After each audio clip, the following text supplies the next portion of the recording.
समाधान यात्रा पर पूर्णिया पहुंचे सीएम नीतीश ने कई योजनाओं का किए निरीक्षण, कई तरह के दिए दिशा निर्देश।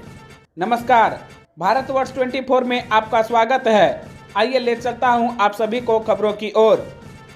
मुख्यमंत्री नीतीश कुमार समाधान यात्रा के दौरान पूर्णिया पहुंचे। वहां उन्होंने जीविका दीदियों के द्वारा लगाए गए सभी स्टॉलों का निरीक्षण किया। उसके पश्चात कई योजनाओं की उद्घाटन की। वहीं समाहरणालय में जाकर अधिकारियों के साथ समीक्षा बैठक भी की है। इसके साथ ही कई और योजनाओं को शुरू करने के लिए निर्देश भी दिए गए हैं। समाधान यात्रा के दौरान पूर्णिया के समाहरणालय पहुंचने के बाद मुख्यमंत्री नीतीश कुमार का जीविका दीदियों ने जोरदार स्वागत किया है।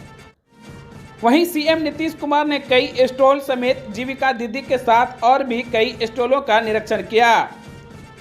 इन स्टॉलों में सिलावट के लिए भी कई योजनाओं का उद्घाटन किया है। सीएम नीतीश कुमार ने पत्रकारों से बात करते हुए यह भी कहा कि हम यहां पहले भी कई बार आए हैं।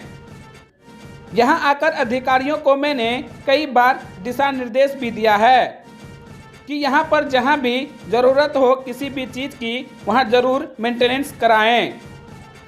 इसके साथ ही कई और नई चीजों की आवश्यकता हो उसके लिए भी हम लोग लगातार बैठक करके सारी बातों की जानकारी लेते रहते हैं। आज यहां समाधान यात्रा के दौरान फिर से आए हैं, तब आज भी अधिकारियों के साथ समीक्षा बैठक की।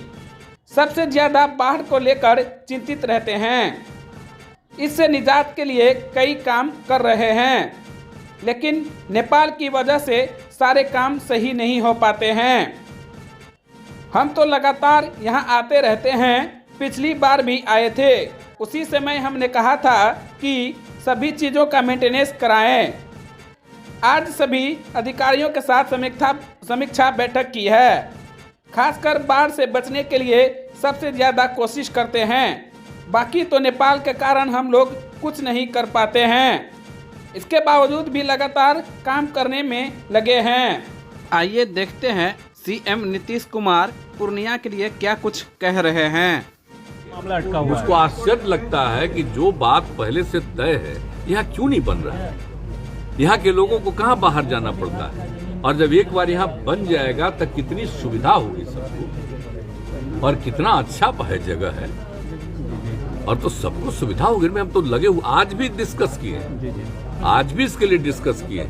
हम तो कह रहे हैं कि भाई सबको, मान लीजिए हम लोग कहे कि साइड वाला ठीक है, आपको दिक्कत नहीं हो, वो जो कहे हम लोग तैयार है।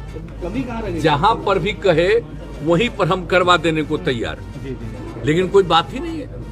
हाउस में भी लोग बोल रहा है तो भी उसका जवाब नहीं। हो क्या है? अब हम और कुछ नहीं कहेंगे, अच्छा नहीं लगता है हमको, लेकिन ये ठीक आश्चर्य लग रहा है। ये ठीक नहीं लग रहा है कि क्यों हो रहा है। अगर सपोज करिए वो नहीं रहता है तो नेशनल लेवल का चीज है ना भाई, कोई स्टेट लेवल का तो चीज नहीं है। जब मुख्यमंत्री जी भेजे तो उन्होंने कहा कि हाईवे तक जोड़ दीजिए आप लोग, बिहार सरकार हम लोग काम शुरू कर देंगे। अभी 2-3-4 महीने पहले की बात है। वहां जा करके हम लोगों ने बिहार सरकार की तरफ से कमिटमेंट दिया कि हम हाईवे तक कनेक्टिविटी जोड़ देंगे। तो बात हुई जाकर के सिचुएशन में किया जा रहा है, जो कह रहा हूँ करने को, लेकिन शुरू तो कर देते भाई। शुरू हो जाता, लोगों को कितनी सुविधा होती है। यहाँ अगल बगल के लोगों को भी कहीं जाना है, दिल्ली जाना है या और कई जगहों का होता तो सबको सुविधा न होती जी, बहुत अच्छा होता सब। सर, एक अधिकारी है, अपने वरिष्ठ अधिकारी पे मिसबिहेव का आरोप लगाया है। विकास वैभव ने अपने डीजी पे महत्वपूर्ण गंभीर आरोप लगाया कि उन्होंने मिसबिहेव किया उनके साथ, गाली गलौज की। कौन? विकास वैभव ने। अरे दो तरह को वो सब कोई चीज जो बोलता है और अब ये लोग करेगा। अभी हम नहीं कुछ बोलना हमारे लिए उचित है। हम सबको कह देते हैं कोई कुछ बोलता है तो पूरी जांच करा लीजिए, देख लीजिए क्या मामला है। लेकिन आप जानते हैं एक बात आप अच्छी तरह जान लीजिए, कोई भी नौकरी करता है, ऑफिसर है, ये उसका काम ट्वीट करना नहीं है। ये सबसे गंदी चीज है। उसको अगर कोई समस्या है तो अपने डिपार्टमेंट को या सीनियर जगहों पर आकर के अपनी समस्या बतानी चाहिए। यही ना है, निजी तौर पर बतानी चाहिए। उसको किसी भी चीज को सार्वजनिक रूप से नहीं घोषित करना चाहिए। ये है कानून। आप जरा अच्छी तरह जान लीजिए, आपके ऊपर कोई समस्या है तो सही जगह पर जा करके अपना प्रॉब्लम बता दीजिए, तुरंत उस पर देखा जाता है। लेकिन अभी तो विचित्र बात है, कोई ट्वीट कर देगा, कोई कुछ लिख देगा, कुछ कर देगा, तो ये सब में ज्यादा चर्चा होती है, कोई मतलब है? तो खैर, इसके बावजूद हमने कहा है कि कोई भी बात है, हमने कह दिया अधिकारियों को कि सब चीज को देख लीजिए और देखने के बाद क्या है तब हमको बताइए। सर, प्रशांत किशोर कह रहे हैं कि सरकारी